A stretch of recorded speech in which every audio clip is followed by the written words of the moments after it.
disculpa Mario que te haya interrumpido. Únicamente, compañeros, quisiera pedirles el respeto que Mario se merece y que le pongan toda la atención posible. Ya le compartimos y pues él está sabido de lo que tenemos que avanzar hoy en la clase. Yo estaré aquí en la clase también con ustedes, únicamente atendiendo a escuchar lo que el licenciado Mario está disertando. Y pues cualquier duda que tengan, pues yo voy a estar aquí también, no tengan pena. El licenciado Mario es una persona muy capaz que goza de toda mi confianza para poder impartirles el día de hoy el curso. Cuánto gusto.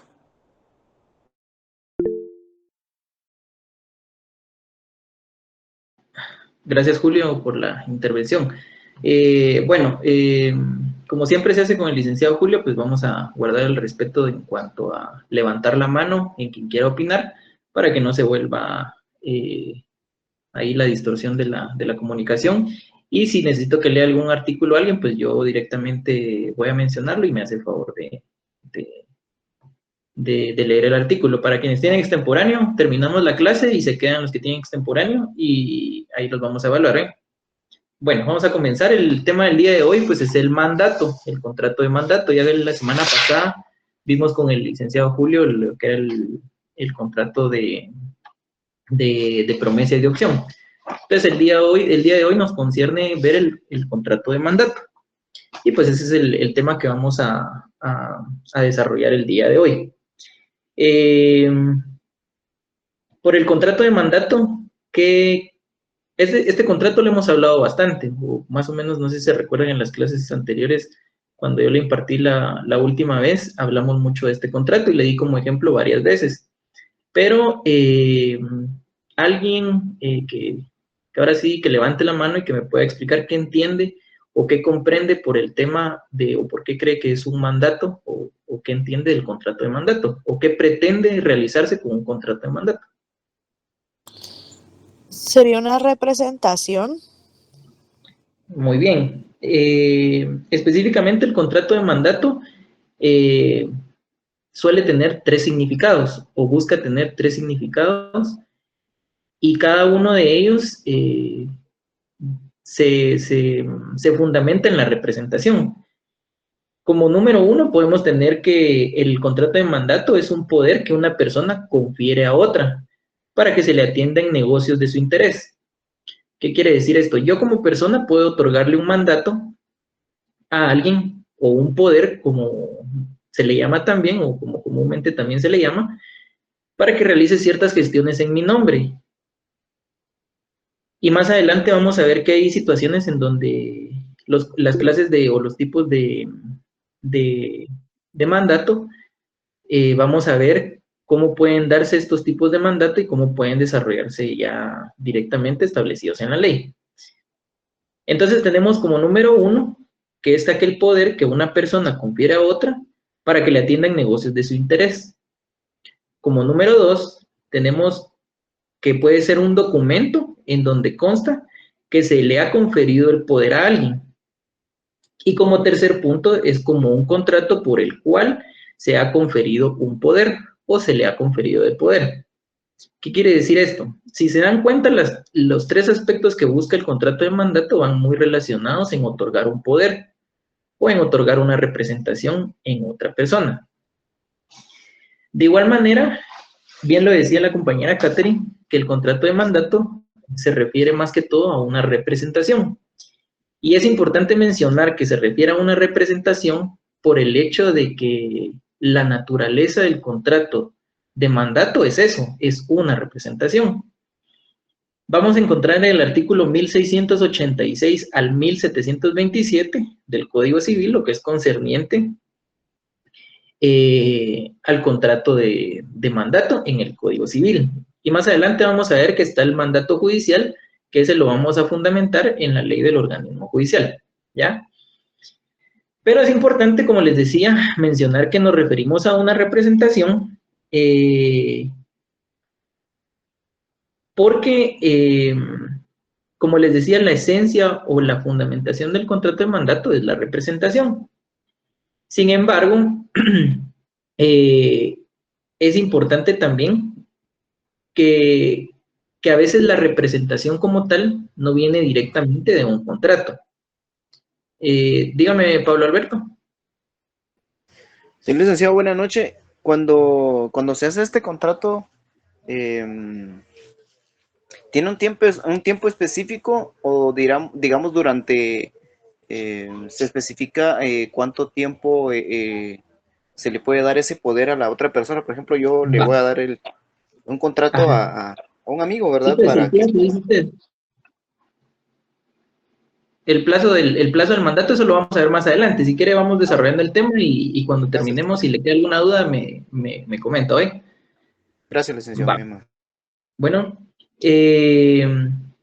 pues les decía que el representar a alguien no necesariamente tiene que ser a través de un mandato. ¿Por qué creen que no necesariamente tiene que haber un mandato para representar a alguien? ¿O en qué casos se puede representar a alguien sin necesidad de un mandato?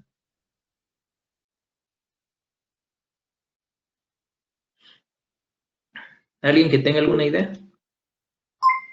Cuando alguien sale ¿Perdón? puede ser cuando alguien se va del país, digamos, y necesita que alguien le haga algún trámite, licenciado. Sí, ese se podría dar por medio del contrato de mandato. Sin embargo, pues hay, como les decía, hay circunstancias en donde no necesariamente tiene que haber un mandato para representar a alguien. Cuando En dado alguien caso, fallece, ¿perdón? cuando alguien fallece, Eh, no, me refiero al hecho de que hay situaciones que Disculpe, están ajá, tal vez en temas relacionados a la patria potestad, tutela. exactamente, muy bien, Eric. A ese punto iba. Hay circunstancias que por disposición de la ley específicamente no necesariamente se necesita un contrato como tal. Entonces, bien lo decía el compañero, cuando tenemos la representación por parte de los padres con los hijos menores, ahí existe una representación como tal, pero no hay una persona que otorgue un mandato para que los menores sean representados. O el menor de edad no pasa a ser un mandante y los padres pasan a ser un mandatario específicamente, sino que la representación se da porque por disposición de la ley así está establecido. Otra situación específica puede ser la representación que la Procuraduría General de la Nación o el Procurador General de la Nación ejerce sobre el Estado de Guatemala. Bien saben ustedes que quien representa al Estado de Guatemala es el Procurador General de la Nación. Entonces, esas circunstancias establecen que la representación no necesariamente tiene que ser a través de un mandato, ¿ya? Y si nos vamos al artículo 1686, bien indica el artículo que por el mandato una persona encomienda a otra la realización de uno o más actos o negocios. Entonces, el contrato de mandato lo que busca es la representación de una persona en otra, con la finalidad pues de que si yo, mandante, no puedo estar presente y hacer un tipo de diligencia o alguna circunstancia, pues puedo nombrar a alguien más, le puedo dar el poder a alguien más para que esa persona realice las, las acciones pues que yo necesite que haga. Y continuando con eso, es importante también mencionar de que al final la representación que les comentaba de los menores de edad y del Estado de Guatemala, estas están establecidas en la ley, son por disposición de la ley. Por lo tanto, no hay una voluntad entre las partes. Pero un mandato como tal o un contrato establecido entre un mandante y un mandatario, ahí sí se encuentra implícito la autonomía de la voluntad, que es la voluntad de las partes. Ya definen las personas quién es la que acepta o la que no acepta el mandato, ¿ya? Adicional a eso, alguien que me haga favor de leer el artículo 1686, a ver, Diego Alejandro. Buenas noches, Dick. Buenas noches. 1686. Así es. Claro, ahorita se lo leo un momentito, por favor. Ok, como es el capítulo 1 de disposiciones generales, artículo 1686. Por el mandato, una persona encomienda a otra la realización de uno o más actos o negocios. El mandato puede otorgarse con representación o sin ella. En el mandato con representación, el mandatario obra en nombre del mandante y los negocios que realice dentro de las facultades que se le hayan conferido obligan directamente al representado. En el mandato sin representación, el mandatario obra en nombre propio, sin que los terceros tengan acción directa contra el mandante. Muy bien. Es importante también que ustedes sepan que la representación o un mandato no necesariamente solo tiene que ser entre dos personas individuales. También puede haber representación en personas jurídicas.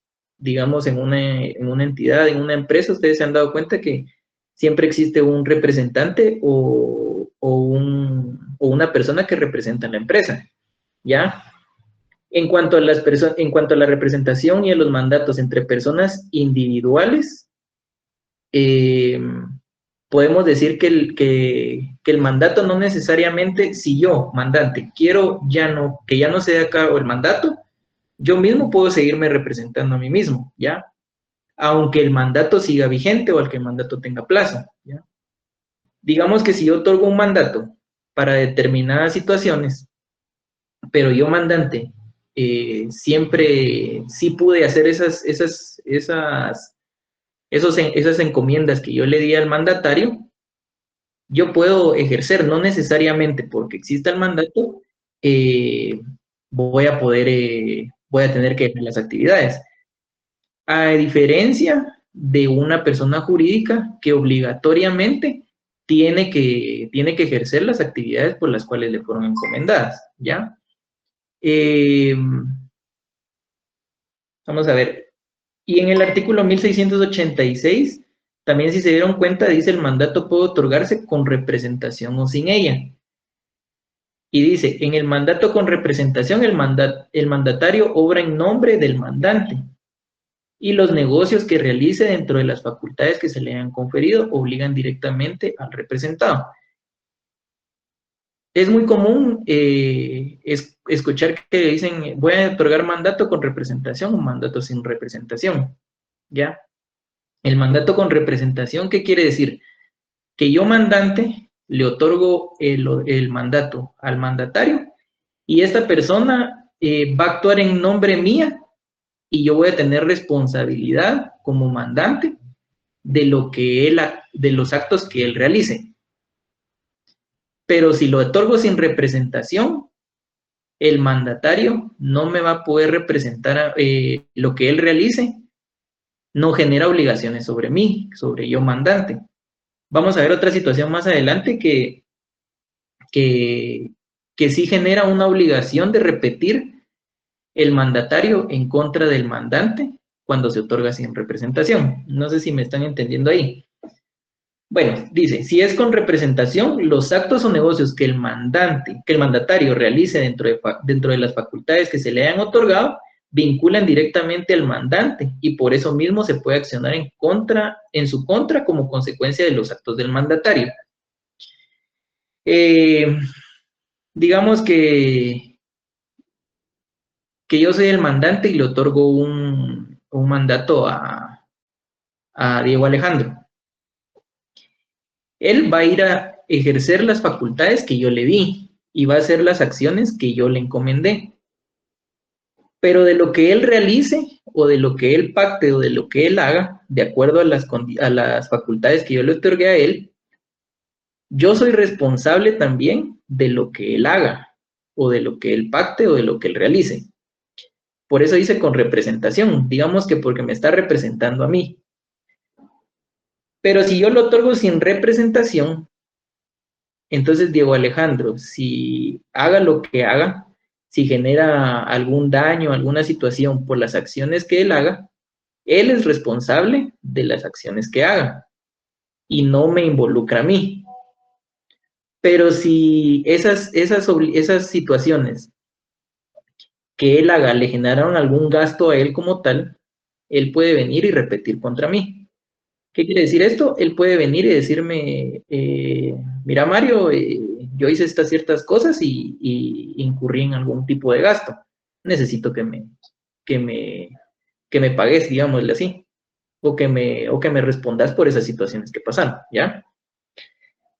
El nombre, si ustedes se ponen a pensarlo o se ponen a analizarlo, tiene sentido, porque con representación me está representando a mí y me obliga a mí a las acciones que él hace. Y sin representación no me está representando a mí y no genera obligaciones a mí no me genera obligaciones sobre lo que él haga.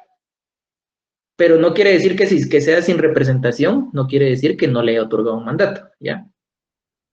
No sé si estamos claros en esa situación.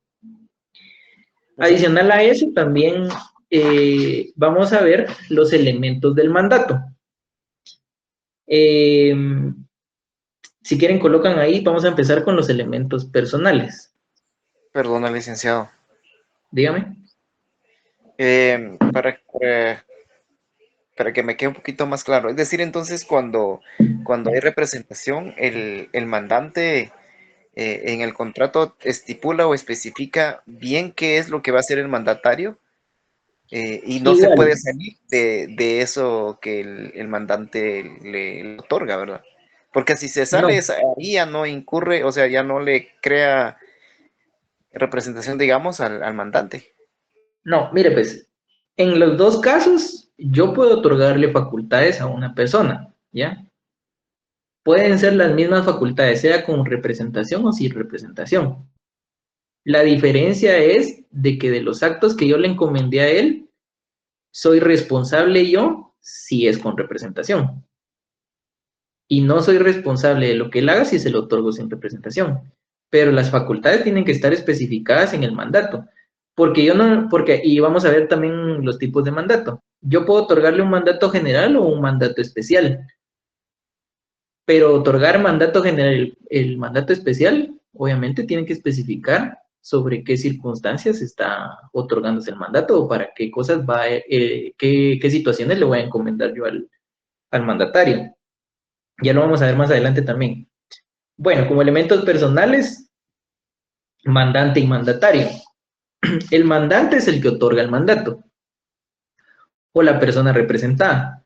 Y el mandatario, pues, es quien recibe el mandato y es la persona que va a representar al mandante. No sé si, ahí creo que no hay mayor duda y solo son dos elementos personales. Vamos a ver.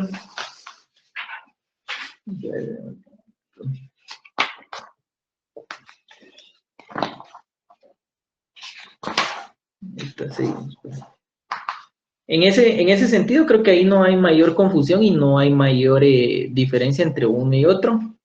Pues se puede establecer bien que el mandante, ya les digo, es el que otorga y el mandatario es el que recibe el mandato. Y de ahí nos vamos al artículo, a los elementos reales. El elemento real del mandato son los actos o negocios para los cuales el mandante le da poder al mandatario. Digamos, si yo, el elemento real va a ser, si yo le doy un mandato a Diego y le digo, mira, necesito que me representes en algún tipo de situación, no sé, en una compraventa. Necesito que vayas y me representes. El acto que realice el representarme en la compraventa, ese es el elemento real, ¿ya? Las acciones para las cuales yo encomendé a Diego para que me representara, ¿ya? Sean una o sean dos o sean varias, el elemento real son los actos que realice. ¿Estamos de acuerdo ahí? Rubí, levantó la mano. Sí, por favor, Lick, ¿será que me puede repetir el primer elemento? Es que solo copié actos o negocios. Esos son actos de negocios, esos dos son los actos o negocios que se encomienden al mandatario. Y como elemento formal, pues tenemos en el artículo 1687,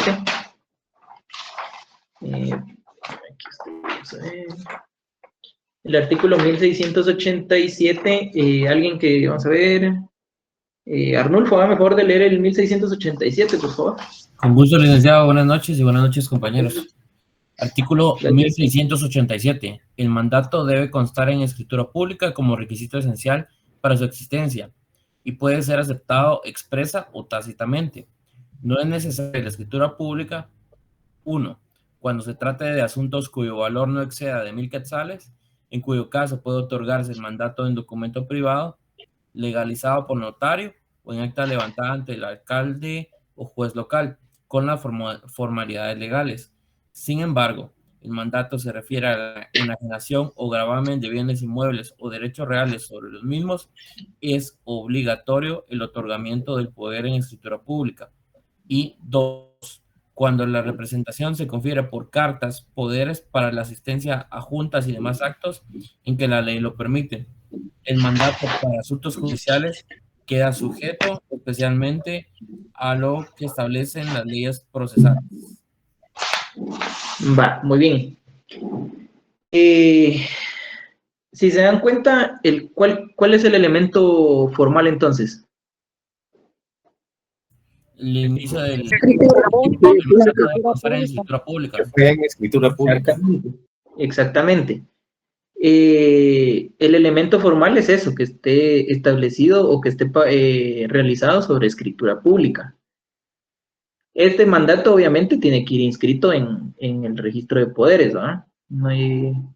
Tiene que registrarse para su validez también. Se puede, si no hay escritura pública, puede darse un mandato. Ya vimos que el compañero Arnulfo, hay ciertas circunstancias en donde no necesariamente tiene que estar establecido en escritura pública, ¿ya? Y ahí en el numeral 1 dice no es necesaria la escritura pública.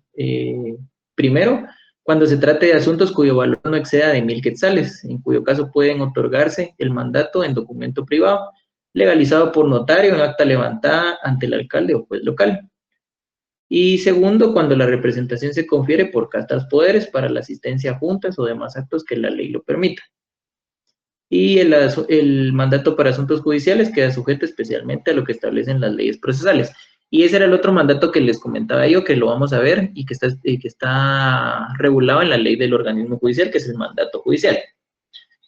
Bueno, ya vimos los tres elementos del mandato, que los personales es mandante y mandatario. En cuanto al elemento real, que son los actos o negocios que se encomiendan al mandatario, y como elemento formal, que pues el mandato debe estar establecido en escritura pública, a excepción de las dos circunstancias que nos establece el artículo 1687, ¿ya? En el artículo 1688 dice, pueden ser objetos de mandato todos los actos o negocios para lo que la ley no exige intervención personal del interesado. Y abajo da una prohibición y dice, no se puede dar poder para testar, donar por causa de muerte, ni para modificar o revocar dichas disposiciones. Obviamente para dar un testamento. A ustedes, ahí cuando dice testar, se refiere a un testamento, no es para testar memoriales cuando ustedes se lo presentan a un órgano jurisdiccional, ¿va? Obviamente es a testamento y a donaciones. Y también dice ahí ni para modificar o revocar dichas disposiciones. Para eso no se puede otorgar un mandato en estas circunstancias. Tiene lógica porque, pues al final el otorgar o el dar un testamento o donar a los bienes, obviamente necesita de yo que estoy donando, obviamente, o que estoy testando, obviamente tener conciencia de lo que estoy haciendo, ¿no? Porque si no, cualquiera podría otorgar un mandato, o cualquiera hace un mandato por ahí y le dan los bienes y hacen con lo que sea con los bienes de la persona, ¿va? Y bueno, y ahora vamos a ver lo que son las características del mandato, o los caracteres del mandato. ¿Se acuerdan cuando vimos esto de los contratos unilaterales, bilaterales, principales, accesorios? Todas las circunstancias, ¿se acuerdan que dimos mucho de ejemplo el tema del contrato de mandato? Alguien que me pueda decir qué qué características tiene el mandato en cuanto a si es principal, a si es gratuito, a si es principal, accesorio. ¿Alguien que me pueda decir por lo menos una? Puede ser oneroso, también puede ser principal. Muy bien. Vamos a ver ciertas características de esto. Ajá, dígame, Ana. No, solo mencioné que era principal. Ah, muy bien. Ok. Bueno, como primer punto tenemos que es un contrato principal. ¿Por qué es principal? Porque como esto ya ustedes ya lo saben, hasta en el examen les venía, ¿va? Que se trata de un contrato que vale por sí mismo. No necesita de otro contrato para subsistir o para que pueda existir. Hay algunos que dicen que pues sí debe sí necesita de otras situaciones para poder subsistir, pero nosotros en nuestro código ya establece que pues tiene que ser un contrato de tipo principal porque no necesita de otro contrato para poder subsistir.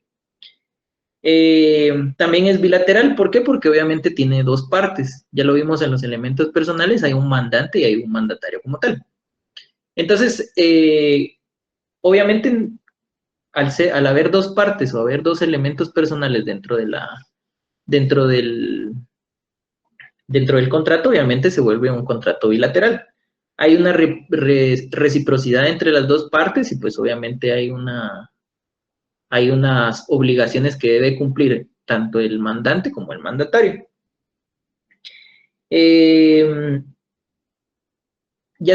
También no sé si se acuerdan que también hablamos de la aceptación del mandato o de que podía ser tácita o que podía ser expresa. No sé si se acuerdan de eso. Bueno, pues puede ser expresa, obviamente cuando el mandatario asiste a las funciones a los actos que le han encomendado. Y puede ser expresa, pues puede ser tácita, perdón, al momento en que él acepta el contrato o acepta el mandato. Pero eso ya lo habíamos visto, ya saben cuáles son las formas de la aceptación. Y pues también es un contrato oneroso, bien lo decía Nancy, que es un contrato oneroso, siempre y cuando no se haya establecido en el contrato que es gratuito. Y eso lo tenemos en el artículo 1689. Y ahí dice, solo es gratuito el mandato si el mandatario hace constar de manera expresa que lo acepta de este modo, ¿ya? ¿Qué quiere decir esto? De por sí, el mandato obviamente merece una retribución, ¿ya? El mandatario obviamente por la realización de ciertas acciones o de ciertos actos, creo yo que merece una retribución, dineraria, en especie o lo que sea, pero merece una retribución. Ahora, si por amistad o por lo que sea no quiere cobrar y es gratuito, entonces obviamente se pone en el mandato que es gratuito. A veces se da mucho que las empresas o las entidades contratan a sus abogados para que los representen en ciertas, más que todo en los órganos jurisdiccionales. Pero en el mandato ponen que se otorga a título gratuito o de forma gratuita. ¿Por qué? Porque las empresas normalmente contratan a los abogados y tienen un salario mensual. Entonces se otorga de forma gratuita porque ya el abogado ya tiene un salario mensual. Entonces no le van a pagar doble, pues, o eso es lo que establecen ellos. Entonces por eso ahí se otorga de manera gratuita. Eso es un ejemplo muy común en esas situaciones. También es un contrato formal porque la ley, como ya vimos en su elemento formal, exige que esté en escritura pública para observarse su celebración. Y es un contrato, esa es una característica aparte, pero es un contrato de confianza porque pues un mandante confía en alguien para que le atienda sus intereses. Un ejemplo, digamos que el licenciado Julio me dice, digamos que hiciéramos un contrato para yo poderles dar clases hoy a ustedes. Entonces vengo yo y él me dice, mira, te voy a dar un mandato y hoy me vas a hacer favor de dar la clase, va, te encomiendo la clase de hoy. ¿Por qué él me da la representación o el mandato? Porque tiene confianza sobre mí, ¿ya? Que me pague o no, eso ya es otra cosa, pero por lo menos esa confianza que hay para que yo pueda asistirlo a él, hace que el contrato sea de confianza. Usted no va a venir a decirle a un desconocido, mira, hazme un favor, ahí me vas a representar en una audiencia, ¿va? Ni siquiera lo conoce, ni siquiera sabe quién es. No, o sea, usted tiene que confiar o dar el mandato en confianza a alguien que usted conoce y que tiene la confianza de que lo va a representar bien, ¿ya? Entonces, por eso dicen que es un contrato de confianza. Sin embargo, en la doctrina también hay algunos, pues, profesionales del derecho que han dicho que esta situación se ha perdido. Y tiene cierto grado de validez porque era lo que les comentaba. Las empresas contratan a sus abogados, pero ¿qué confianza puede tener en alguien que no conoce y que usted contrató? O sea, no necesariamente tiene que haber una confianza como tal. Digamos, a ustedes más adelante los contrata una empresa, no sé, de X cosa, de X comercio o de X giro comercial y usted responsabilidad con ellos no tiene. Si usted le dan el mandato y los va a ir a representar, usted necesariamente no, confianza de usted con la empresa no tiene y la empresa con usted tampoco tiene. Pero como le están dando un salario y como le están pagando mensualmente o le están dando una retribución, entonces se supone que el trabajo que usted va a ser en favor al quien le está otorgando el mandato, ¿ya? Pero pues al final, en los mandatos entre personas individuales, pues sí creo que debe haber un grado de confianza para poder representar a alguien. No a cualquiera se le da un mandato. Con eso terminamos las características del mandato y pasamos a lo que es las clases de mandato.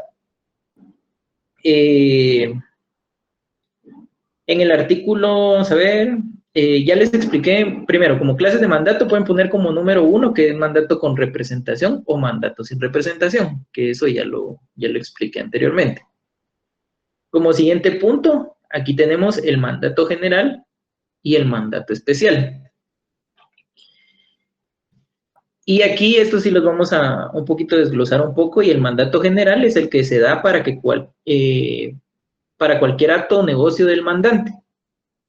O sea, digamos que el mandato se otorga para una generalidad, o para un grupo de acciones, o para varias acciones, ¿ya? Digamos, puede ser en cualquier acto o negocio que no necesite que sea un mandato con cláusula especial, ¿ya? Porque hay la cláusula especial o el mandato especial indica que hay ciertas circunstancias por las cuales usted no puede otorgar un mandato general, ¿ya? Entonces, el mandato general se otorga para cualquier acto o negocio del mandante. Pero, aunque sea general, no puede darse para donarse entre vivos, contraer matrimonio, pactar capitulaciones matrimoniales, pactar a bases de separación o el divorcio, demandas de nulidad, y hay ciertas circunstancias que no se pueden otorgar a través de un mandato general, sino que necesariamente tiene que ser un mandato especial. Y en el artículo 1690, hágame favor, es que los mismos tengo aquí, vamos a ver. Ubaldo, hágame favor de leer el artículo 1690 y 1691 de una vez. Vamos a ver. Brenda, hágame favor. Ubaldo, no creo que esté. Bien, Rick, aquí estoy, es que no me funciona el micro. Va, hágame favor, Ubaldo. 1690, ¿verdad? Así es. El mandato es general o especial. El general comprende todos los negocios del poderdante y el especial se contrae a uno o más asuntos determinados. Continúen con el siguiente. 1198. Los representantes de los menores incapaces o ausentes no pueden dar poder general, sino solamente especial para asunto determinado que no pueda ser atendido personalmente por ellos. Muy bien, va. En el artículo 1691 está claro ustedes. Si yo soy representante de un menor o de un incapaz, no puedo otorgar un mandato general o la representación de forma general para que realice todas las acciones o varios actos sobre los bienes de los menores o sobre los actos sobre menores. Y tiene lógica también porque obviamente yo tengo la responsabilidad de representar a un menor. Y por eso dice que solo se puede otorgar mandato especial para un asunto determinado que no pueda ser atendido personalmente por ellos. Situaciones especiales y muy puntuales en las que obviamente yo no puedo representar al menor en ese momento, ¿ya? Y en el artículo 1692 dice, se necesita poder especial para, lo que ya les decía, para donar entre vivos, contraer matrimonio, otorgar capitulaciones matrimoniales, pactar las bases referentes a la separación o divorcio, demandar la nulidad o insubsistencia del matrimonio, constituir patrimonio de familia, reconocer hijos y negar la paternidad. Y estos actos que son bien puntuales, obviamente tienen que ser personales y yo no puedo otorgar ¿cómo se llama? Un mandato general para ir a reconocer un hijo, pues, sino que tienen que ser actos meramente puntuales. En el artículo 1693, el Poder General necesita cláusula especial para enajenar, hipotecar, afianzar, transigir, gravar o disponer de cualquier otro modo la propiedad del mandante y para todos los demás actos en que la ley lo requiera. La facultad para celebrar negocios o contratos implica la de otorgar los correspondientes documentos, ¿ya? Obviamente hay contratos generales con cláusulas especiales. No sé si los han escuchado. Contrato general se lo da para varios actos, pero la ley ya le establece a usted de que tiene que establecerle una cláusula especial si va a enajenar o hipotecar, si va a vender o va a hipotecar una casa o algún bien inmueble, o afianzar, transigir, gravar o disponer de cualquier otro método de propiedad del mandante. Eso lo van a ir viendo en la práctica, se van a ir dando cuenta que hay diferentes tipos de mandato, y por eso les explicaba lo que es el mandato general y el mandato especial. Bueno, tenemos entonces el mandato con representación, mandato sin representación, mandato general y mandato especial. Y solo para reforzar lo del mandato especial, si lo quieren apuntar, son aquellos que se otorgan para uno o más negocios específicos. Si se otorga un mandato general y lleva cláusula especial para los actos que ya les indiqué en el artículo 1693, se puede decir que es un contrato de mandato mixto porque se está otorgando de forma general y con una cláusula especial, simultáneamente, ¿va? Pero establecidos en el artículo 1693. Y vamos al mandato judicial, que se otorga en cuestiones de orden judicial, específicamente para temas de representación en audiencias, procesos y todas estas circunstancias,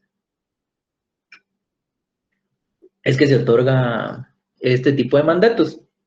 Y si bien hay ciertas circunstancias que se rigen en el Código Civil, obviamente se rige por la ley del organismo judicial.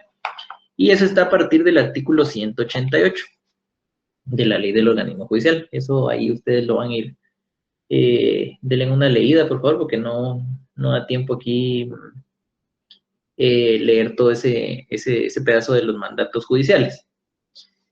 Pero el mandato judicial se rige específicamente por la ley del organismo judicial, y ahí van a encontrar específicamente en qué punto se puede otorgar el mandato judicial, de qué forma, las formalidades. Lo mismo que vimos de los contratos, de los mandatos en el Código Civil, también está establecido en el Código, la ley del organismo judicial.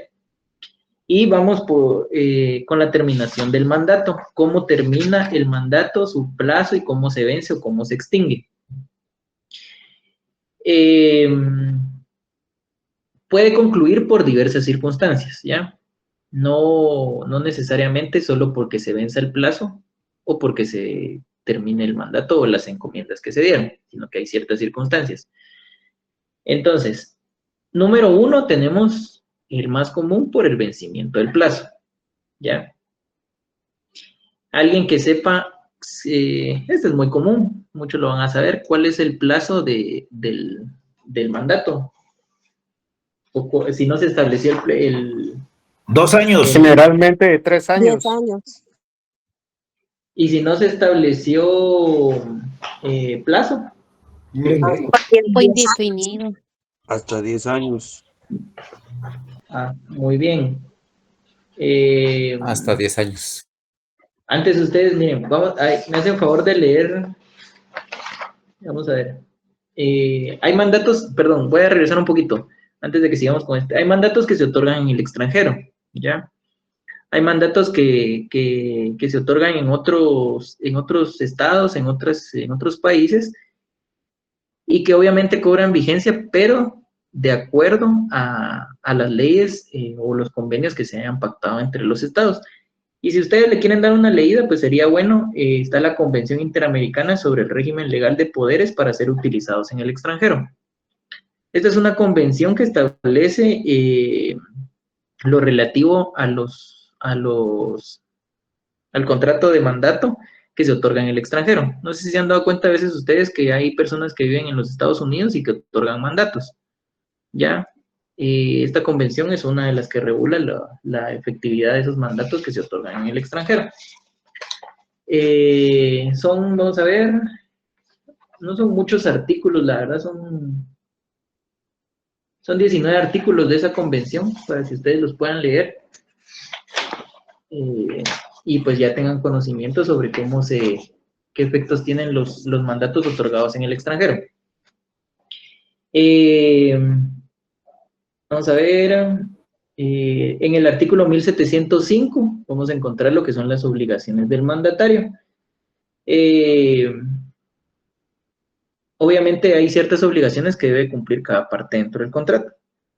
Pues obviamente las más comunes en el artículo 1705 dice: el mandatario queda obligado por la aceptación a desempeñar con diligencia el mandato y a responder de los daños y perjuicios que de no ejecutarlo se ocasionen al mandante. El artículo 1706, el mandatario debe sujetarse a las instrucciones del mandante y no separarse ni excederse de las facultades y límites del mandato. Está obligado a dar cuenta de su administración e informar de los actos y entregar los bienes al mandante que tenga en su poder en cualquier tiempo de que éste se lo pida. 1707, el apoderado debe desempeñar personalmente el mandato y solo podrá sustituirlo si estuviera facultado expresamente para hacerlo. Ahí van a encontrar las obligaciones del mandatario y más abajo van a encontrar las obligaciones del mandante. Me hacen favor, le dan una leída porque puede ser objeto de examen. Por el tiempo de la clase no da tiempo leerlas todas específicamente, pero ahí van a encontrar lo que son las obligaciones tanto del mandante como del mandatario. Y en el artículo 1717, ahí sí encontramos lo relativo a la terminación del mandato. Entonces, hay 7 circunstancias o 7 numerales en donde establece el artículo 1717. Dice, por vencimiento del término para el que fue otorgado. Esa es la primera forma de terminación, que sería el vencimiento del plazo. El numeral segundo dice, por concluirse el asunto para el cual se dio.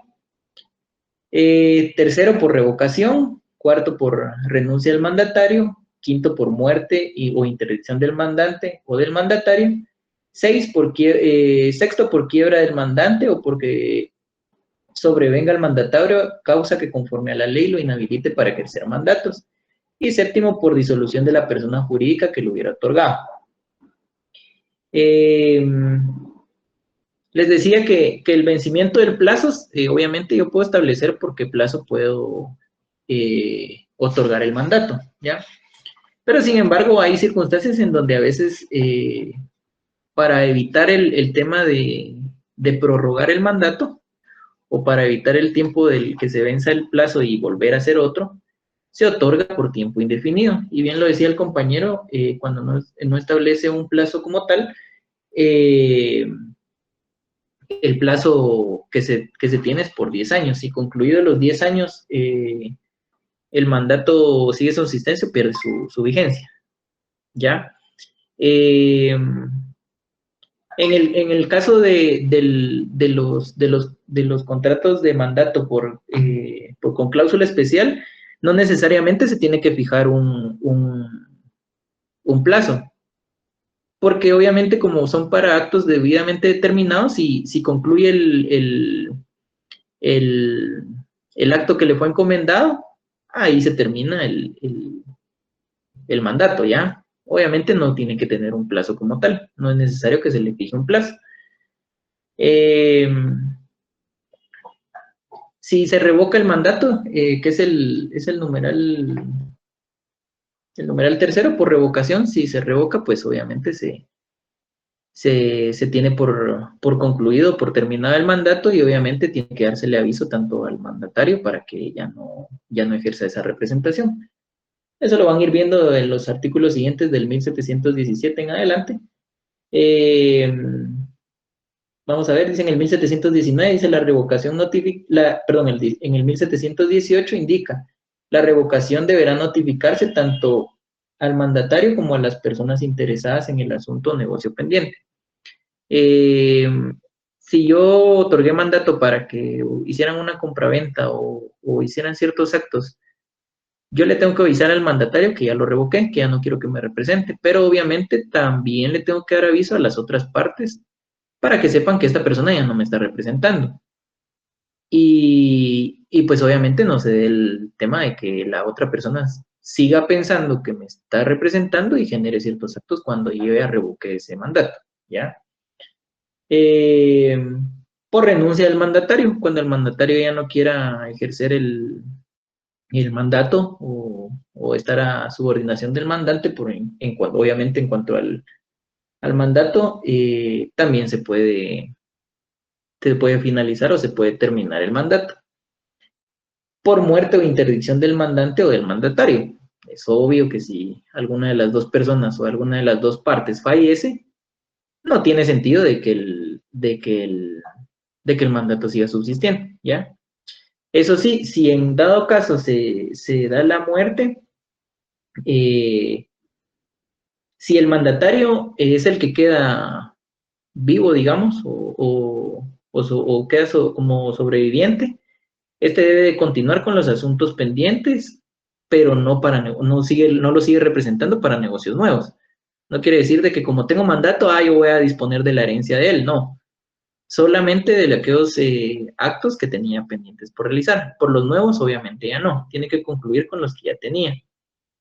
Obviamente que hasta que se apersone un representante del fallecido. Si ya se presenta, no sé, la esposa, los hijos o lo que sea, pues obviamente ahí ya no tiene que seguir representándole el mandatario. Lo que haga el mandatario después de la muerte del mandante o cesado el cargo, siempre va a tener validez si se ignoraba del fallecimiento de la revocatoria. Si el mandatario no sabía que había fallecido, obviamente sigue teniendo validez lo que él haya realizado. O si no sabía o si no se le había notificado que ya no iba a ser el mandatario y se revocó el mandato, obviamente sigue teniendo validez lo que él haya realizado. Ahora, si fallece el mandatario, sus herederos o cualquier persona interesada se lo deben hacer saber al mandante. Tienen que avisarle que fallece el mandatario, que ya no tiene quien lo represente. Y obviamente para lo que él disponga, obviamente para nombrar un nuevo mandatario o alguna situación. Pero si el mandatario falleció y no encuentran al mandante para avisarle, lo que deben hacer es hacérselo saber a un juez o hacerlo saber a un órgano jurisdiccional, pues para que obviamente ya no haya esa obligación por parte del mandatario y pues por cualquier circunstancia diferente o ajena al mandatario y a los allá sus familiares no puedan tener responsabilidad después. Porque si no se le da aviso, van a pensar que el mandatario sigue vivo y cualquier otra circunstancia puede ser perjudicial para la familia, porque si muere el mandatario, quienes pueden seguir siendo responsables son los familiares de él o lo que lo van a representar después. Por quiebra del mandante o porque el mandatario le sobrevenga una causa que lo inhabilite para ejercer el mandato. Y por disolución de la persona jurídica que lo hubiera otorgado. Si una persona jurídica, una empresa, se disuelve por X o Y circunstancia, tiene sentido de que ya no tenga vigencia el mandato, ¿verdad? ¿Por qué? Porque obviamente aquí va a seguir representando, ya no existe la persona jurídica, entonces ya no va a seguirlo representando. Entonces, me hacen favor de leer los artículos del mandato. Ya saben que eso puede ser objeto de examen, dependiendo cómo se realice el examen para este siguiente parcial. Entonces, con eso concluiríamos lo que es el tema del mandato. Más adelante vamos a ver, bueno, la próxima clase el licenciado Julio, pues seguramente va a dar otro contrato, pero en cuanto al mandato, aquí concluimos con ese tema. Jocelyn Alejandra, dígame. Buenas noches, Lick. Fíjese que yo tenía una duda sobre el mandato judicial, pero no sé si estoy bien o estoy mal. Pero fíjese que yo en mi tarea, lo había, o sea, le había puesto el artículo, lo había fundamentado, perdón, con el artículo 1687 en el último párrafo. Vamos a ver, 1680, ¿y qué me dijo? 7. Sí.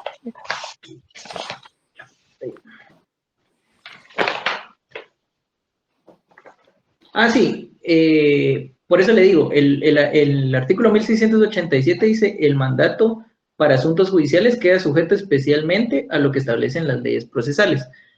Su fundamentación está bien porque ahí establece lo que es el mandato judicial, pero se regula específicamente por la ley del organismo judicial, en el artículo 188, ¿oye?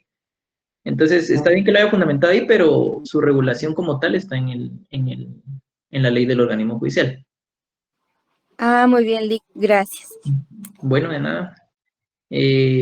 Damaris, dígame.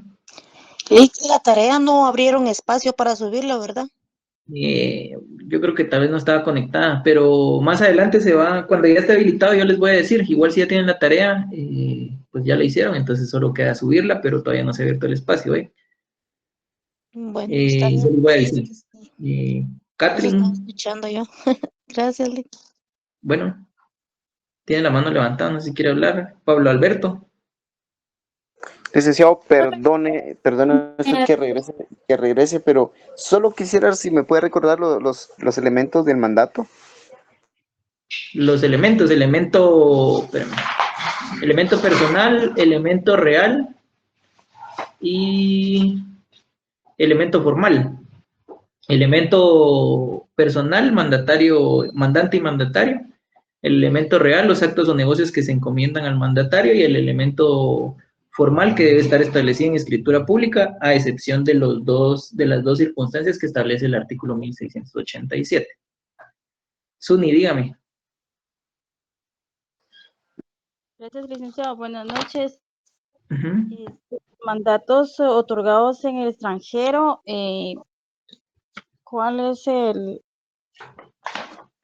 dónde lo podemos ver? Yo les explicaba que hay una convención, la Convención Interamericana sobre el Régimen Legal de Poderes para ser utilizados en el extranjero. Ahí en esa convención puede usted encontrar regulado todo lo que es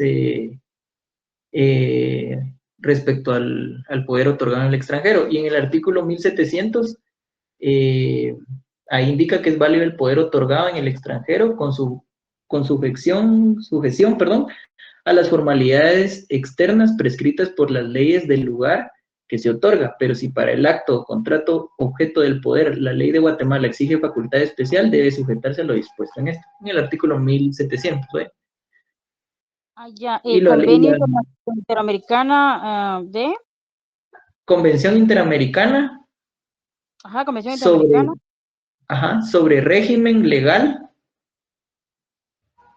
legal. de poderes para ser utilizados en el extranjero. Luis Gerardo, dígame. Lick, una pregunta. Al inicio mencionó que el contrato específicamente busca tener 3 significados. ¿El segundo cuál era, Lick? Disculpe. Vamos a ver. El primero, como poder que una persona confiere a otra para que le atienda los negocios de su interés. 2, como documento en donde consta que se le ha conferido un poder. Y 3, contrato por el cual se le ha conferido un poder. Esos son los 3. Listo, Rick, muchas gracias. Bueno, compañeros, con eso termina la clase de hoy.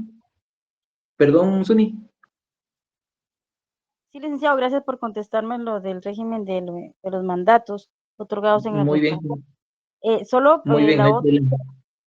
si me permite, el vencimiento o la terminación de los mandatos es de cuando hay un plazo de 2 años y de 10 años cuando no se establece en el contrato.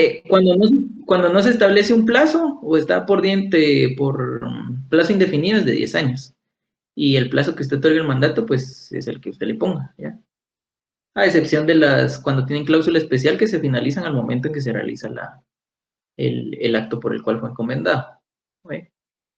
Bueno, me hacen favor, compañeros, pasen buena noche. No es que los esté sacando, pero necesitamos examinar a los que... Feliz noche, Lick. Excelente, gracias. Feliz noche. Gracias. Adiós, Lick, gracias. Buenas noches.